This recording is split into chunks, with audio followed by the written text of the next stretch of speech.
Bueno, vamos a aprovechar hoy para entrar en el capítulo 3 de Tito.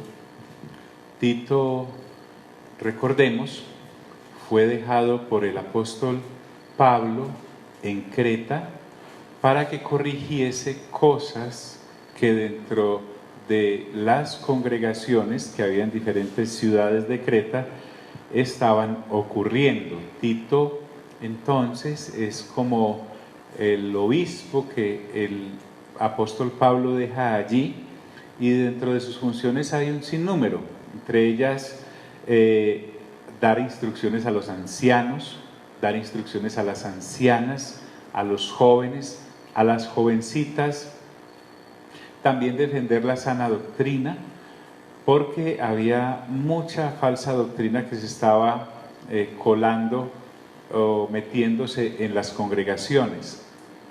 Voy a leer algunos versículos del capítulo 2 solo para recordar y entramos en el 3. En el 9, versículo 9 del capítulo 2 dice: exhorta a los siervos a que se sujeten a sus amos.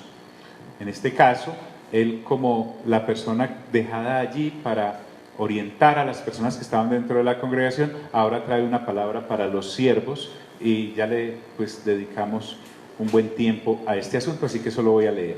Exhorta a los siervos a que se sujeten a sus amos, que agraden en todo, que no sean respondones, no defraudando, sino mostrándose fieles en todo, para que en todo adornen la doctrina de Dios nuestro Salvador, porque la gracia de Dios se ha manifestado para salvación a todos los hombres, enseñándonos que, renunciando a la impiedad y a los deseos mundanos, me gustan estos términos que usa esta versión, porque en cierta manera mira que uno, al creer en Cristo, le pasa su carta de renuncia al sistema del mundo.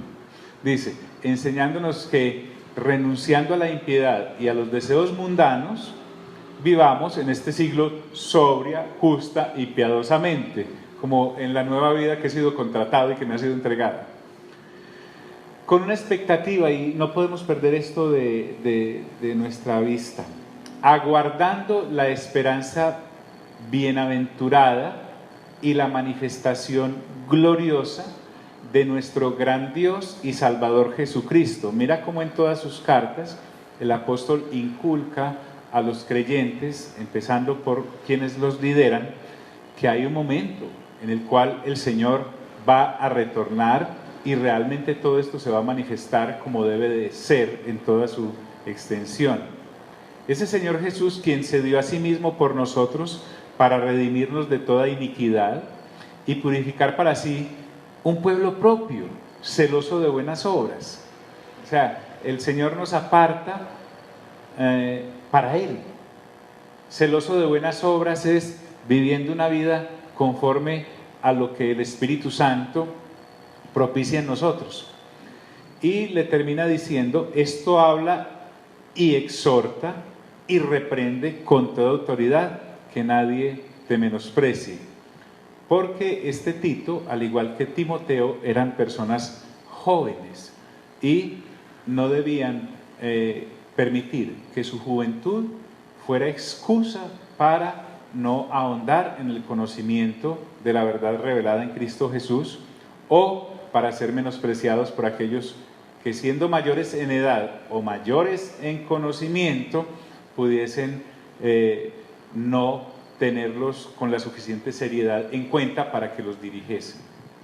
Bien, entonces, pasando al siguiente capítulo, comienza de esta manera, el capítulo 3. Lo anterior fue solo para recordar. Entonces Pablo está entregándole estas instrucciones a Tito, que está ¿en qué ciudad? Perdón, ¿en qué parte? En Creta. Creta es una isla. Usted y yo podemos pensar, pero ¿por qué repite tanto el apóstol? No, es que una carta fue escrita a los de Éfeso, otra carta fue escrita a los de Colosas, otra carta fue escrita a los de Filipos, otra carta fue escrita a los de Tesalónica, que si Dios nos permite la vida, La próxima semana iniciaremos con ella. Y en este caso, esta carta fue escrita a los de Creta. ¿A través de quién? Mire que Pablo siempre usa el canal de autoridad. Se la envía a quienes están al frente. En este capítulo debemos tener muy en cuenta también Romanos capítulo 13, porque Pablo da por sentado de que en los cretenses ya existía el conocimiento de lo que él hablaba acerca de las autoridades seculares, de las autoridades civiles. Entonces, nosotros tenemos la carta dividida en 3 capítulos y cada capítulo con versículos, eso no significa que la carta realmente estaba dividida de esa manera, no. Tito está leyendo lo que le han enviado y nosotros, pues por ser muy autodidactas, fue que le pusimos versículos y capítulos a esto, pero esto va de corrido. Pablo le dice a Tito que le diga a esos congregados: recuérdales que se sujeten a los gobernantes y autoridades. Mira, sé que muchos de nosotros podemos ser muy avanzados en cuanto a la comprensión de la disciplina, pero hay otros que no. Entonces, a los que no lo somos, esta palabra recuérdales es muy importante. El asunto con el cristianismo y su doctrina no es que sea complicada de entender, pero sí es muy fácil de olvidar. Por eso Dios, el Espíritu Santo, que es el que inspira a estos santos varones para escribir sus mensajes a la humanidad, y entre ellos a la Iglesia de Dios, usa el método de la repetición. Entonces, para nosotros es muy nutritivo tener acceso a todas las cartas de una vez. No ocurría así en el primer siglo. Los de Filipos tenían la de ellos y posiblemente estas congregaciones las conocían, pero no con esta facilidad que tú y yo tenemos ahora. Entonces Pablo le dice a Tito que le recuerde a los congregados que se sujeten a los gobernantes y autoridades, porque es muy fácil ir olvidando que hay unas autoridades civiles que, partiendo Pablo de la base que ya dijo, toda autoridad es puesta por Dios. Entonces, no solamente son las autoridades eclesiales las que son puestas por Dios, sino también las civiles. Esta relación con las autoridades a mí me lanza a un escenario muy fuerte, y es: sean cristianas las personas o no que ocupen esos cargos. Desde luego, vamos a ver que la sujeción es en cuanto a lo bueno, lo agradable y lo perfecto. Así como, por ejemplo, en Tesalónica, perdonen que me adelante un poquito, había cierta tendencia entre los congregados que no eran irresponsables, por el contrario eran muy celosos de la buena doctrina, pero con la expectativa de que el Señor regresaba ya y pronto. Entonces muchos de ellos descuidaron sus obligaciones y responsabilidades, por ejemplo, con la manutención de sus familias. Entonces, a una congregación como esa, algunos que andaban desordenadamente, dice Pablo, les dijo: el que no trabaja y que tampoco coma. Entonces vamos a mirar el contexto ahora en esta parte en donde yo me sujeto relativamente fácil al obispo y a los ancianos de esa congregación, pero qué dificultad ante el gobernante, el gobernador, el emperador, porque si podemos llegar a pensar que esa gente pagana, que se va a merecer mi respeto y la sujeción. Entonces Pablo dice: recuérdales que se sujeten a los gobernantes y autoridades, y les dice cómo, que obedezcan.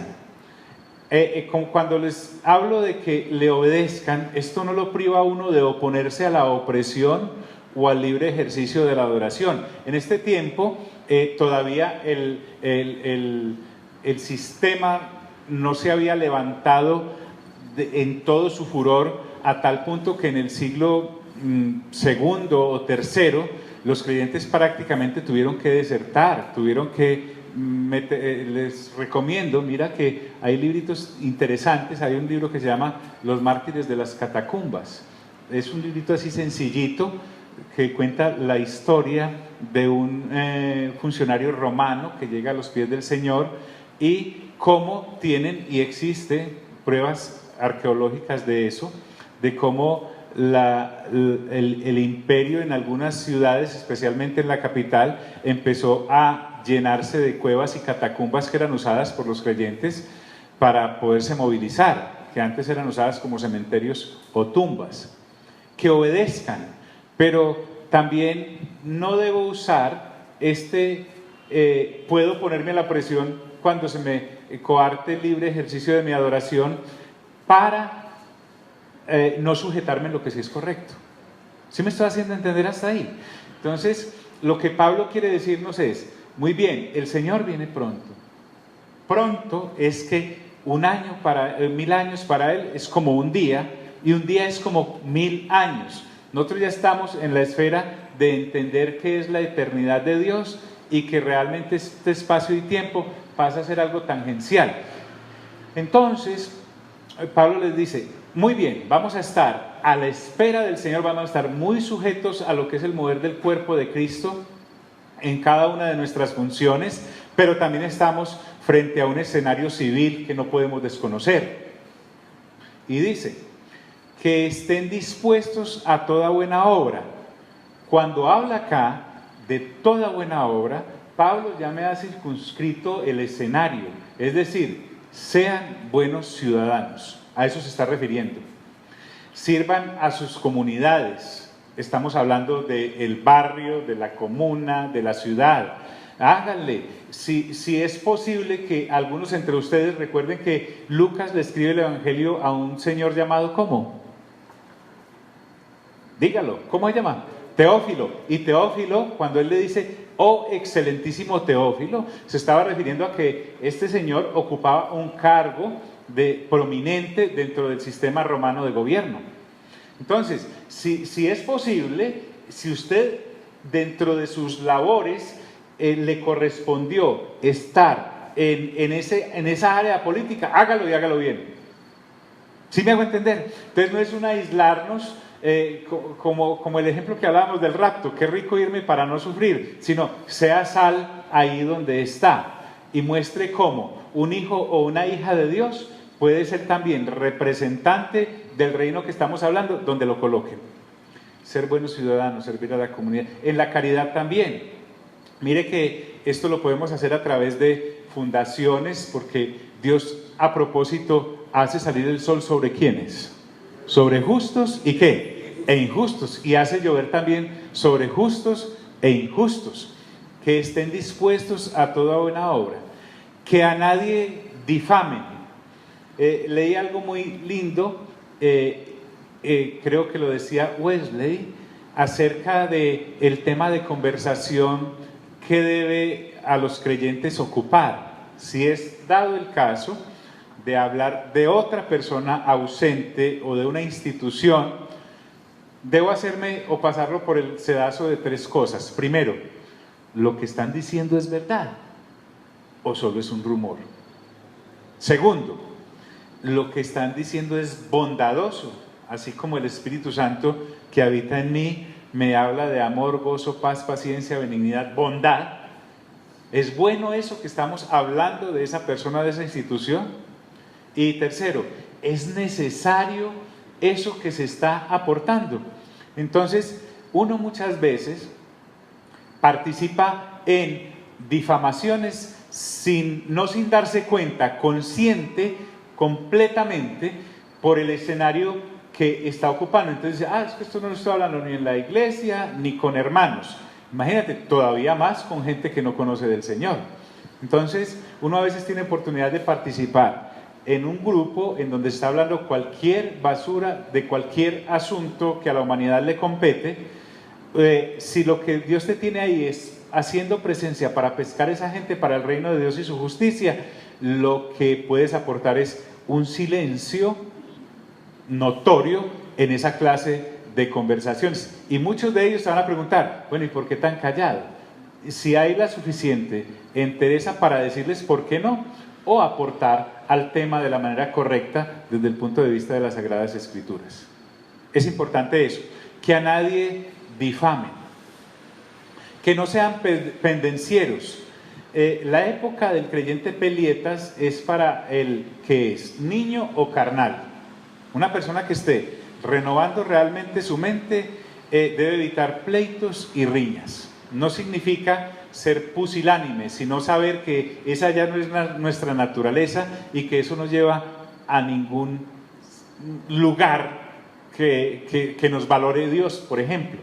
Entonces, cuando uno va siendo pulido por la labor del Espíritu Santo en la vida, el ser manso y humilde no es una opción, es una obligación. Pero esa conducta no pendenciera debe ser reemplazada por esta: debo ser amable. Cuando hablo nuevamente de bondad, ternura, quietud, eso es lo que debemos aportarle. Vuelvo y hago la aclaración. Pablo en este capítulo comienza diciendo: recuérdales que se sujeten a los gobernantes. Me metió de una vez en la vida civil, no en la vida, llamémoslo entre paréntesis, religiosa, porque para nosotros es muy fácil, e inclusive llamarnos la atención cuando estemos entre nosotros nomás, hablando y diciendo: como que nos estamos volviendo chismosos, o mira, eso sí pues es un acto del mismísimo de la carne. Y como una de las cosas que vimos en 1 Corintios capítulo 13, cuando habla del amor, el ágape, me recuerda que yo no debo ser una persona quisquillosa, una persona milindrosa, una persona cismática. Hombre, si alguien me llama la atención, puede que no lo haga en buenos términos, pero yo debo escuchar qué es lo que me está diciendo, no tanto como me lo está diciendo, y sacar lo que de ahí me corresponda corregir. Al fin y al cabo es Dios hablándome a través de otro hermano o hermana. Sino amables, mostrando, dice la Escritura, toda mansedumbre. Mire que no dice alguna, esto es de absolutos, mostrando toda mansedumbre para con todos los hombres, no solamente con los creyentes. Y cuando hablo de hombres, no está hablando únicamente del masculino, está hablando de la humanidad en sí. Es decir, debo ser una persona cortés, no salamera, cortés, no aduladora, cortés. Hay un dicho que dice: lo cortés no quita ¿qué? Lo valiente, mostrando toda mansedumbre para con todos los hombres.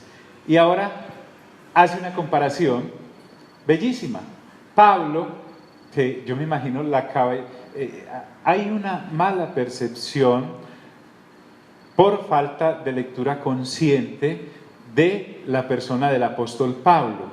Este señor era todo un caballero, en la extensión de la palabra, tanto en lo espiritual, en lo emocional y en lo físico. Este señor era un dandy del evangelio. Pero mira qué calidad de tipo. Él dice: porque nosotros también ¿qué? Éramos. Él no le está diciendo a los cretenses eran, sino que él se incluye, porque indudablemente en el bagaje de sus recuerdos está que él también estuvo militando en la carne antes de nacer de nuevo. Entonces incluye toda esa naturaleza caída que traíamos arrastradas por haber nacido bajo el Adán caído. Y dice: porque nosotros también éramos. Mira lo que dice: en otro tiempo. Es decir, cuando trabajamos para el lado de allá, pero en este nuevo contrato estamos trabajando para el lado de la vida del Espíritu. Y dice: porque nosotros también éramos en otro tiempo insensatos. Cabe anotar esto.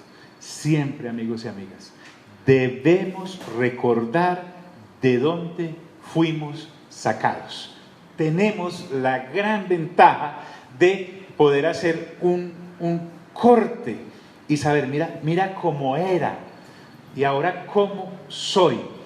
Esto me sirve para recordar lo que Pablo me acaba de decir, mostrando toda mansedumbre para con todos los hombres, porque a veces cuando ya hemos sido lavados, cuando ya hemos sido santificados, cuando ya hemos sido justificados y caminamos con el Señor, se nos puede olvidar que es que la gente que no ha nacido de nuevo sigue en sus tinieblas, sigue en sus obras de la carne. Y entonces, olvidándosenos de dónde salimos, entramos es a juicio o a aislarnos de las personas. Y dice: mostrando toda mansedumbre para con todos los hombres, porque nosotros también éramos en otro tiempo ¿qué? Insensatos. Insensatos es falta de cordura. Insensatos es sinónimo de necedad. ¿Por qué? Porque esa es la naturaleza caída.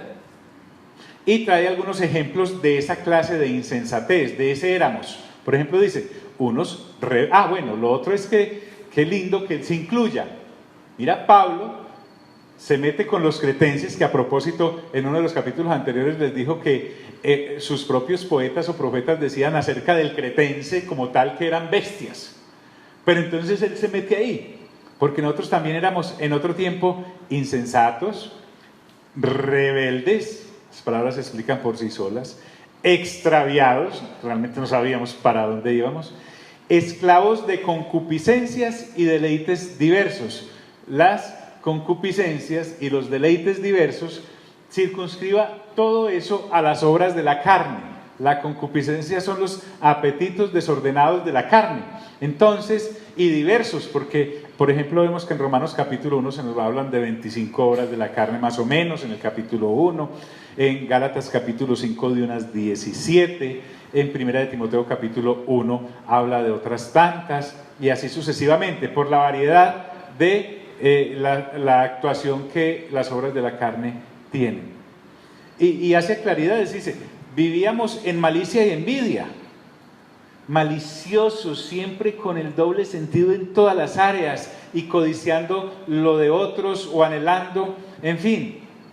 Pablo parece describir muy bien la cultura de los cretenses, caída, pero se asemeja de manera impresionante a la actual, porque puede que tengamos tecnología, pero el ser humano sin nacer sigue siendo exactamente el mismo, viviendo en malicia y envidia, aborrecibles, éramos detestables por esa misma naturaleza, y también dice, y aborreciéndonos unos a otros. Lo que está describiendo acá Pablo era esclavos de la naturaleza pecaminosa, porque por haber nacido bajo pecado, ¿qué cometíamos? Entonces lo que Pablo quiere decir, no se les olvide de dónde salieron, para que puedan mirar con amor y misericordia y con ágape a los futuros clientes del nuevo nacimiento, porque eso éramos nosotros. Y les recuerda también que hubo un momento en que eso se cortó, porque dice, pero cuando se manifestó la bondad de Dios, nuestro Salvador, porque nosotros somos justificados por la fe, no por obras. Aquí me está hablando cuando dice cuando se manifestó la bondad de Dios. La bondad de Dios tiene muchas vertientes, y es que nos dio un camino que se llama la fe. La fe no para hacer cosas, no para hacer arcas o abrir mares, no, ese es un fruto del Espíritu en 1 Corintios capítulo 12 como don. Aquí me está hablando de la fe que me abrió la entrada a la reconciliación con Dios en Cristo Jesús. Aquí me está hablando de la gracia y el perdón que Dios me dio en Cristo Jesús, porque es que me dio algo que yo no me merecía. Romanos nos recuerda que Él nos amó antes de que nosotros lo amáramos a Él, porque nosotros no sabíamos amar ágape. Entonces, al enseñarnos a amar con su ágape, ahora nos exige a nosotros que amemos a los demás, porque somos sus representantes con el ágape de Él. Y también entender que el corazón de Dios es movido a compasión. Una persona que es ruda en el trato con los demás e intolerante, habiendo nacido de nuevo, solo muestra lo inmaduro que es y que va en renovación de entendimiento. Pero lo que la Biblia me está hablando en este caso a través del apóstol Pablo es pilas, pilas, ustedes están representando a Dios y estamos hablándole a la gente de afuera, y para poder tener esa compasión, esa gracia y ser expendedores de ese amor y esa fe que Dios nos entregó, tienen que tomar ese carácter de Cristo Jesús en sus vidas, porque así eran ustedes y se les amó antes de que ustedes amaran. Y mira, lo envuelve todo en amor. Y su amor, aquí está hablando del amor. Bueno, aquí dijo de Dios nuestro Salvador. Entonces, cuando incluye a Dios Padre como nuestro Salvador, no está dejando por fuera al Señor Jesús como nuestro Salvador, pero también está incluyendo al Espíritu Santo como el Espíritu Santo nuestro Salvador, porque es que la salvación fue una idea de la Trinidad en la cual participan activamente todos, porque mira qué dice, porque tanto amó Dios el Padre al mundo que envió ¿a quién? A su Hijo unigénito, para que todo aquel que en Él crea no se pierda, sino que tenga ¿qué? Vida eterna. Pero gracias, nosotros creemos en Jesús, gracias ¿a quién? Al Espíritu Santo, que nos convence de pecado, de justicia y de juicio. Entonces, pero cuando se manifestó la bondad de Dios nuestro Salvador, hubo un hito en el cual la Trinidad le dijo, no, la carne no va a gobernar más, lo caído no va a gobernar más.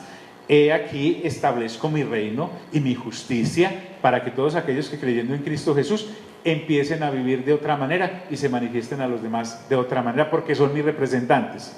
El que compra es el que pone las condiciones, y Él nos compró. Entonces dice, de ese Dios, nuestro Salvador el Padre, también hay una vertiente, y es su amor para con los hombres. Este asunto, si uno no lee las Escrituras con el amor en la frente, en el corazón y en los ojos, uno se puede tornar violento. La misma manera de hablar, de compartir, hasta de predicar. Imagínate una prédica sin el aceite del amor. Caramba, se vuelve uno un predicador de la ley de Moisés y no uno del reino de Dios y su justicia. La ley de Moisés no fue derogada. Jesús dijo, no pasará, cielo y tierra pasarán, pero mi palabra no pasará. Estaba incluyendo la del reino y estaba incluyendo la de Moisés, pero también dijo, yo he venido a cumplir la ley, no a abrogarla. Entonces, creyendo en Él, la cumplimos. Dice, y su amor para con los hombres. Entonces, ¿cuál fue el amor? En que envió a Jesucristo. Pero también esa manifestación del amor no fue inactiva. Al manifestar su amor, Pablo nos recuerda, nos salvó. Y la idea de la salvación acá partió fue de Dios. El ser humano ni pensaba que se tenía que salvar. Él estaba muerto en sus delitos y transgresiones. Entonces, Dios, que ve la cosa desde afuera, que conoce todo el andamiaje de la historia de Él con la humanidad, porque fíjate que para nosotros a veces no es fácil comprender que este funcionar de la naturaleza humana no comenzó con nosotros hace unos años, hace unas décadas. Esto viene desde allá, desde antes. Entonces, la idea de la salvación partió de Dios. Porque Él, por ser Dios, sabía lo que el ser humano iba a sufrir al caer. Dios no hizo el ser humano para que cayera, pero por ser Dios sabía que iba a caer. Entonces, al no hacerlo para que cayera, Él tenía un plan. Recuerden lo que hablábamos. En Efesios dice que fuimos escogidos en Él desde antes de la fundación del ¿qué? Del mundo. Y en Apocalipsis 13:8 dice, el Cordero que fue inmolado desde antes de todas las cosas. Entonces, el amor de Dios por la humanidad no comenzó en la caída. El amor de Dios fue antes de todas las cosas, por eso dice, nos salvó para volvernos a colocar en la posición de seguir este trasegar con nosotros. Entonces la idea partió de Dios. El ser humano no tuvo la idea de ser salvo. La salvación fue idea de Dios. Y también muestra que el ser humano caído pretende hacer las cosas sin Dios. Por lo tanto, es como aquel que dice, pero es que yo tengo plata y yo me compro lo que quiera. No, este asunto de lo de la salvación, por mucho que tengamos, no es por obras. Por muy buenos que seamos, no es por obras. Dios sanciona el asunto en Isaías porque el ser humano tiene la inclinación a mirar lo bueno que hace y a descuidar lo malo que hace. Y Dios les dice en Isaías, todas sus buenas obras son como un trapo de inmundicia.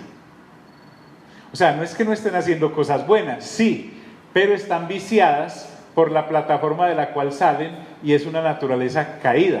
Al ser una naturaleza caída, Dios no mira el resultado de la obra, sino el origen de la obra. Pero va más allá y dice, no por obras de justicia que nosotros hubiéramos hecho. Podemos pensar que ninguna esperanza podía tener la humanidad de merecer la gracia de Dios. Por eso se llama gracia, es el favor inmerecido. No fue que Dios dijo, ay, como se han portado de bien, no, voy a tener que enviar a mi hijo para que él les enseñe el asunto, y el que no nace bajo pecado, entonces hace todas las cosas en las cuales ellos deben transitar después de haber creído en él. No por obras de justicia que nosotros hubiéramos hecho. Está hablando de la salvación. Y aquí viene, sino por su misericordia. Mira qué interesante, una carta de 3 capitulitos, todo lo que contiene. Y cómo en esta parte final llega y nos resume. El Espíritu Santo hace como un corolario en cada carta que nos recuerda Esto es lo que deben pensar, en esto es que deben estar renovando, en esto no importa el tiempo, no importa la tecnología, no importa si han pasado 1000 o 2000 años, el asunto mío con la humanidad sigue siendo el mismo. Entonces, ¿cuál fue la misericordia de la que se está hablando acá? En que convencidos por el Espíritu Santo, porque no nos pudo haber ocurrido a nosotros, de pecado, justicia y de juicio, vemos el amor de Dios en Cristo Jesús manifestado para reconciliarnos con Él a través de Él. Todo es para Él. Entonces dice, sino por su misericordia. Y habla de algo en otros términos que ya hemos visto en otras cartas, por el lavamiento de la regeneración. Es decir, somos muertos al pecado al creer en Cristo Jesús, ¿sí o no? Porque en Cristo he muerto en la cruz, he sido sepultado, pero la cosa no quedó ahí. El lavamiento se refiere al pecado en el que habíamos nacido y a los pecados que habíamos cometido por haber nacido bajo pecado. Pero cuando habla de la regeneración está hablando de la resurrección a la nueva vida. Entonces por eso Pablo agarra desde el versículo 1 de este capítulo y empieza, recuérdales que. Ahora, recuérdales que también incluye que antes estaban muertos en sus delitos y transgresiones y vivían en las obras de la carne, han muerto a eso al creer en Cristo Jesús, pero han resucitado a una vida nueva. Y esa vida nueva incluye que cuando murieron al pecado, ahora han resucitado. Mejor dicho, ustedes fueron sepultados y han sido resucitados. ¿Qué tan claro? Es que más claro no puede cantar el gallo. ¿Por qué? Lo que está diciendo es, lo que ustedes ahora se les exige que caminen en esta nueva vida, no se lo están exigiendo al muerto. ¿Me hago entender? O sea, no es uno haciendo fuerza en Adán caído. ¿Cómo hago pues para pegarle a esos 10 mandamientos? No. Me está hablando de que por haber nacido bajo el Adán caído, yo estaba caído. Pero al haber creído en Cristo, soy una nueva ¿qué? Y lo que está diciendo es, eres una nueva creación. Dios te hizo de nuevo. Dios te hizo de nuevo. Y la disculpa que tenemos no es que este cuerpo jala mucho. Sí, y todas sus hormonas y todo eso. Y lo que está diciendo es, no, es que el cuerpo no es bueno ni malo en sí. Correcto. Ese era un cuerpo que Dios le dio a un cuerpo animal, que Dios le dio a esta alma viviente para que caminara. El cuerpo en sí no es bueno ni malo como el dinero. Lo que es malo es el amor al dinero, no el dinero. Entonces, el Espíritu Santo, mira la consecuencia de renovar la mente. Me está diciendo es que yo te hice nuevo en Cristo Jesús. Yo no le estoy pidiendo al viejo que haga esto nuevo. No da. Por renovar la mente, entonces me doy cuenta, caramba, entonces yo soy una nueva criatura, no me había dado cuenta, por eso era que vivía en las obras de la carne a pesar de haber nacido de nuevo, como los de Corinto. Pero entonces la regeneración he sido por el Espíritu Santo capacitado para vivir esta nueva vida. Dios le está exigiendo, la vida del Espíritu es al que resucitó, el creyente resucitado, el creyente regenerado, el creyente perdonado. Dios no le está exigiendo la vida del Espíritu al caído, porque el caído, como nació bajo pecado, está en la carne y la carne no puede hacer las obras del Espíritu. ¿Me hice entender hasta ahí? Y eso hay que estarlo machacando, porque si no, con tanta enseñanza errónea que hay y con tantas percepciones erróneas religiosas que nosotros tenemos que sacar eso de ahí. Soy nuevo por el lavamiento de la regeneración. Y aquí viene, mire qué tan claro. ¿Y por la qué? ¿Por la qué? Renovación. Y por la renovación no dice del, sino en el Espíritu Santo. Así como estoy en Cristo, también estoy en el Espíritu Santo. Y así como estoy en Cristo y en el Espíritu Santo, también estoy en Dios, que es el Padre. La guianza del Espíritu Santo está en el inicio, porque ¿quién nos convence de pecado, justicia y juicio? El Espíritu Santo. Está en el tránsito hacia la madurez, porque Él es el que nos lleva de gloria en gloria en este conocimiento.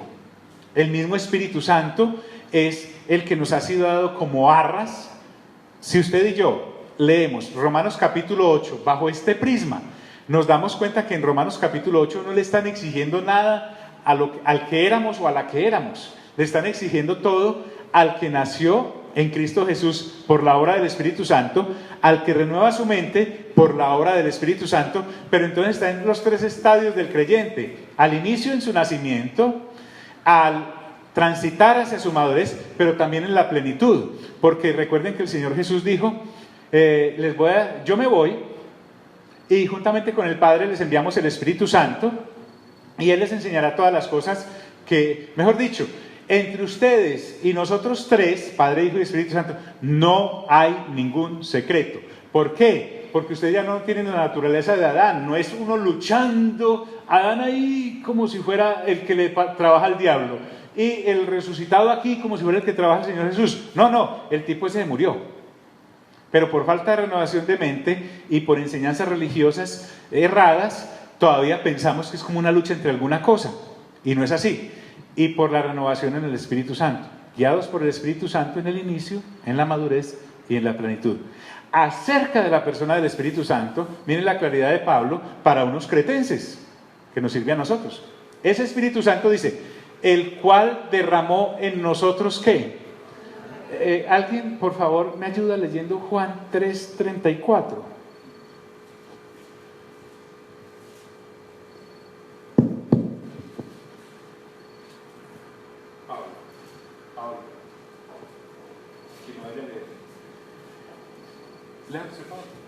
¿Qué dice? Gracias. Juan 3:34. Sí. Dice así: porque el Dios envió, las palabras de Dios habla, pues Dios nos da el Espíritu por medida. Por medida. Porque Dios no da el Espíritu por medida. Es correcto. Entonces léamelo bien, por favor, que eso queda ahí. ¿Otra vez? Sí, porque si no, entonces justificamos a Adán. Adán. Imagínate a Adán leyendo el versículo así: Dios da el Espíritu por medida. Entonces uno dice, ¿vio? Bueno. Es que como aquel tiene más que yo, entonces yo por eso sí caigo. Es que Adán es muy fregado. Dale, aprovechemos ese lapsus que tuviste ahí. Porque el Dios... Porque Él dio. Porque el que Dios envió, las palabras de Dios habla, pues Dios no da el Espíritu por medida. Qué diferente. Sí. ¿Y qué dice Hechos 5:32, William? Por favor, pásale su gloria a tu Padre espiritual. Hechos 5:32. Sí, ahí en el Nuevo Testamento, William. En el Nuevo, gracias. Yo siempre hago la pregunta. ¿Qué dice? Y nosotros somos testigos suyos de estas cosas, y también el Espíritu Santo, el cual ha dado Dios a los que le obedecen. Muy bien, entonces, a los que le obedecen. Mira cómo es la situación de triste. El cual ha dado Dios a los que le ¿qué? Entonces da la idea, si yo lo leo sin el asunto de la renovación de la mente, como si yo estuviera haciendo un esfuerzo para que Dios me diera ¿qué? El Espíritu Santo. Pero lo que realmente el pasaje está diciendo, de Hechos 5, es: a todos los que hayan creído en Cristo Jesús, eso es obedecerle a Dios, se les da el Espíritu Santo, sin medida.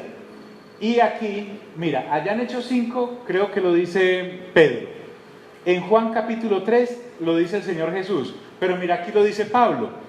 Ese Espíritu Santo, para renovar, dice, el cual derramó en nosotros abundantemente, porque no da el Espíritu Santo por medida, por Jesucristo, porque gracias a la obra es conjunta, nuestro Salvador. Entonces miren cómo en la salvación, en la madurez y en la manifestación completa, lo que ocurre realmente, tanto al inicio, en la madurez y en la plenitud, la Trinidad está obrando, el Padre, el Hijo y el Espíritu Santo. Voy a leer estos dos versículos nuevamente. Dice: por el lavamiento de la regeneración y por la renovación en el Espíritu Santo, el cual derramó en nosotros abundantemente por Jesucristo nuestro Salvador. Entonces, ¿cuál es el resultado de ese? Inclusive ese encuentro con la Trinidad es algo inicial, porque hay un camino por recorrer. Lo que hablábamos la semana pasada. el famoso proceso. Recuerden, hablemos del proceso. Sí, hay un proceso, hay un encuentro inmediato, pero también hay una madurez progresiva, porque dice, para que justificados por su gracia. ¿Qué es ser justificados por su gracia? Recuerden, no fue por ninguna obra nuestra, sino que al rendirnos a Cristo somos perdonados. Es decir, la única manera es a través de Cristo. Recibimos entonces el favor de Dios. ¿Y cuál es el favor de Dios? Todo lo que acabamos de ver: el amor, el perdón, la regeneración, la gracia, todo el favor de Dios. Y todo eso fue gratis, sin merecernos absolutamente nada, para que justificados por su gracia viniremos a ser herederos conforme a la esperanza de la vida eterna. El asunto acá de la palabra vida, desde luego está hablando del evento culminante, la plenitud completa de la vida eterna, pero también está hablando de la vida presente. Porque al creer en Cristo Jesús y todavía estar militando en este cuerpo que ya vimos que no es bueno ni malo, es solo un vehículo, tenemos una vida presente. Y cuando hablamos presente es que no es futura, y cuando hablamos futura es hablando de la resurrección y el nuevo cuerpo y la eternidad con Él.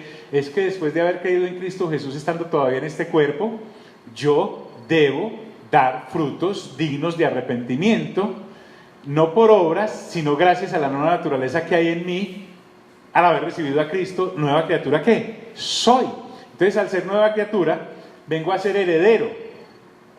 Y soy heredero porque soy hermano de Jesús, que a la vez es el heredero principal, digámoslo así, pero como soy hermano, por ser hijo e hija de Dios, soy que heredero. Por eso Pablo dice, viniésemos a ser herederos conforme a la esperanza de la vida eterna. Nuevamente Pablo nos hace muy conscientes de esa vida venidera, pero tremendamente conscientes de que es a partir de este momento. Completamente conscientes. Palabra fiel es esta. Lo que dice Pablo es, con base en lo dicho, entonces proyectémonos. Y en estas cosas quiero que insistas con firmeza. Aquí se nos da nuevamente la característica de la carta, y es que, escuche bien, Pablo le está hablando a Tito, que es el encargado de colocar estas clavijas en la vida de los creyentes allí congregados diariamente, recordándoles esto diariamente. Usted y yo ya estamos en capacidad de hacer eso. Cuando un hermano o una hermana vengan y los veamos como despistaditos, aterricémonos y aterricémonos nosotros. Un momentico, es que estamos hablando de eternidad. Estás muy afanado o afanada por la situación actual. Válida, se sufre, sí. Se tienen triunfos, sí, pero eso no es.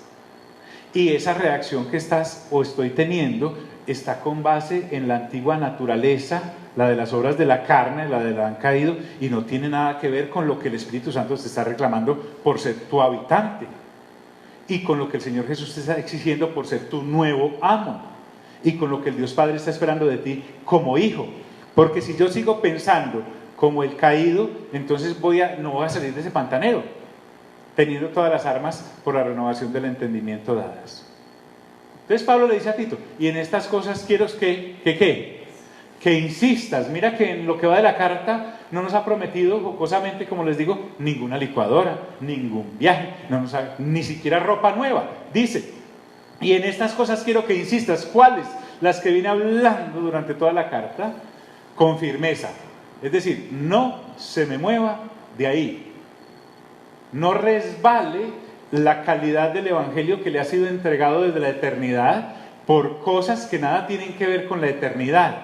No es desconocer que tenemos una realidad presente aquí, a este lado, pero que eso no me vaya a hacer perder el horizonte completo. Y en estas cosas quiero que insistas con firmeza. ¿Y hay un para qué? Para que los que creen en Dios, ¿te das cuenta? La Biblia no es para todo el mundo. Estas exigencias acá son para los que creímos. Y va más allá y renovamos. Porque hay personas que desafortunadamente se quedarán sin madurar.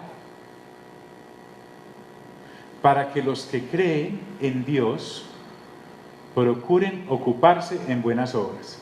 Estas buenas obras es el apóstol refiriéndose al resultado de haber sido redimido.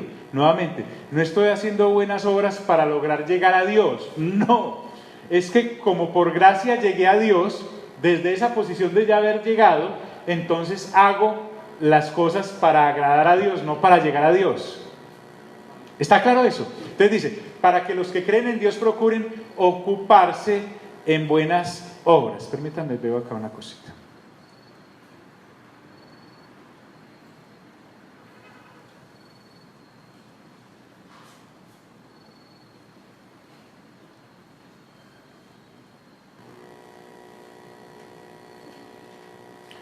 Y cuando habla de buenas obras, habla de lo que realmente vale la pena. Si ustedes pueden observar ahí en la pantalla, mire todo el contenido que hay en un solo versículo. Por eso nosotros acá no vinimos de afán, ni tenemos ningún afán. Porque nuestra visión está puesta en la eternidad. Mire todo lo que trae un versículo. Palabra fiel es esta, ya lo vimos. Y en estas cosas quiero que insistas con firmeza, para que los que creen en Dios procuren ocuparse en buenas obras. Aquí no está hablando de toda la humanidad, aquí está hablando de los que en Cristo Jesús, habiendo creído, por ser habitados por el Espíritu Santo, que también es Dios, deben vivir para el Dios Padre, como hijos. Esto no es para el que no ha nacido de nuevo. Para que los que creen en Dios procuren ocuparse en buenas obras. Por el resultado de haber sido redimido, esas buenas obras hago. Antes me enseñaban que haciendo buenas obras llegaba a Dios, y Dios ya me dijo, no es por obras para que nadie ¿qué? Se gloríe. Y es un rotundo, estas cosas, todas las que acabamos de hablar, son buenas y útiles a los hombres. Lo que el sistema del mundo enseñe ni es bueno, ni es útil, ni es agradable, ni es perfecto, por bonito que sea, porque es como trapo de inmundicia. Pero Pablo está diciendo, ustedes, que sí saben que es lo útil y eterno para la humanidad en Cristo Jesús, vivan, no solo entre ustedes los que ya son creyentes, sino con aquellos que todavía no lo son, que su luz alumbre. Bien, dejemos ahí porque créanme que a mí me parece que es mucho material como para uno tragárselo así. No hay afán, seguimos sin afán. Padre, te damos gracias por esta oportunidad que nos has dado de acudir a tu palabra, de refrescarnos con ella. Nuevamente, Señor, te agradecemos infinitamente, porque por iniciativa del Espíritu Santo, por el acompañamiento del Espíritu Santo y en definitiva hasta la eternidad por el Espíritu Santo, es que ahora podemos decir, soy hijo o soy hija de Dios. Y como hijo e hija de Dios, entonces puedo vivir una nueva vida aún en este cuerpo, aún antes de mi muerte, aún antes de la resurrección, en donde me será entregado el otro cuerpo que me tienes preparado para esa vida eterna, porque carne y sangre no me dará el reino de los cielos. Mejor dicho, Señor, permíteme que me embriague y me sature de tu palabra vez tras vez, porque a la final trompeta esto es lo único que valdrá la pena. En el nombre glorioso de Cristo Jesús, amén y amén.